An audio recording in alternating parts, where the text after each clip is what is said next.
Dear Aquarius, the same thing happened with your reading as happened twice with Libra, which is that the filming ran out as I kept talking along, and it's very frustrating. But anyway, I'm just going to show you your cards. So for the lucky expansiveness of Jupiter and Sagittarius that you may have felt a spark of back on November 27th, but that is like extremely auspicious this coming week as I do this on December 8th. And as Jupiter is in Sagittarius all the way through next December, there's an area of expansiveness available to you that is a sort of,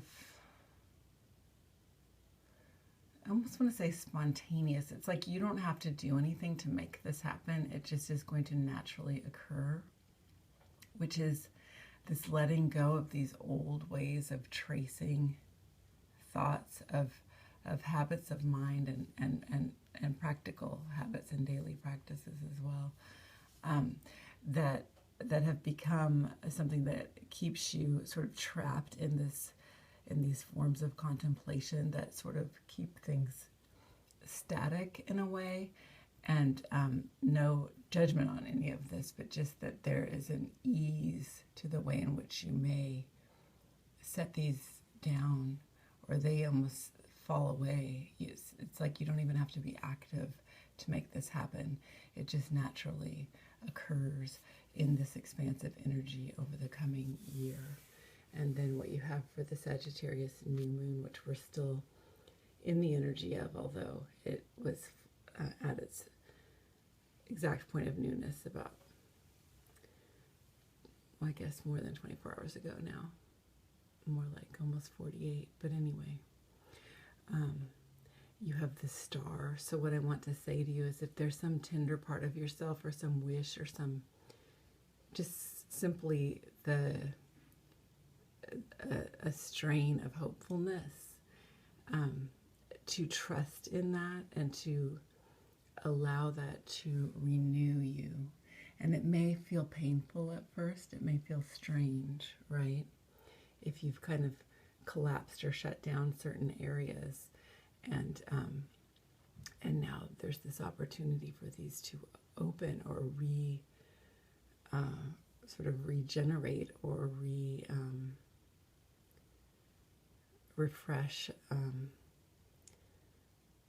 that you could bathe in this sort of water of hopefulness and be cleansed and renewed and soothed, you know, beyond these patterns that although familiar are actually painful, but then this switching out of this painful thing that is familiar to have this hope, that can be a very painful and awkward and uncomfortable transition. But look, then here at the full moon in Cancer, which is right around the solstice, for Black Moon Lilith, you have this sort of private, necessary yet private work, you know, and it's diligent and it's quiet, and I'm seeing this as some sort of emotional labor that you are doing for yourself, like tending to your own tenderness in creating some new habits and beliefs. Okay, and then look what the balance of that is this flow of love, of the love that this universe is made of, that flows in all our veins and pulses through all of us as the planets move and as we move through our lives.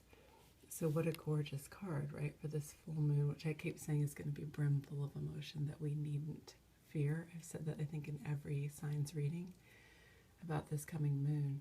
But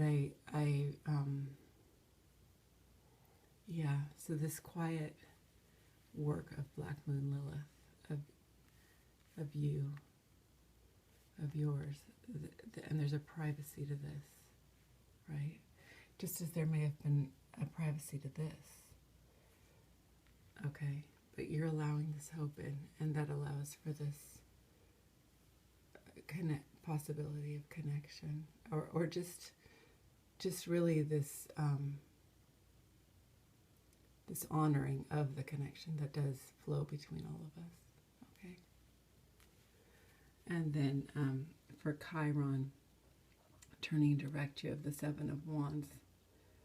And I've been reading the Seven of Wands as you know, the courage to stand your own ground, stand in your place, despite any,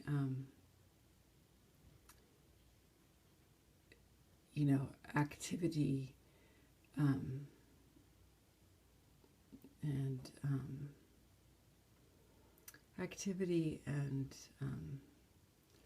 even kind of assault on your tenderness. It's a strength to stand your own ground, which perhaps is developed in these private times. And then for Mercury turning direct, you have this transformation, this beautiful rainbow of transformation that can be scary. Change can scare us, and change can make us feel awkward and strange and uncomfortable. But then you move into, and this is with Black Moon Lilith again, Black Moon Lilith turning retrograde. And these, boop, boop, boop, boop, are all happening this week, right now, with the Sag new moon. So this abundance of dreams, okay, and methods of loving, okay, compared to this. These are grooves of worry. This is tending to your own tenderness and creating new methods of being and self-care. And then this is these dreams.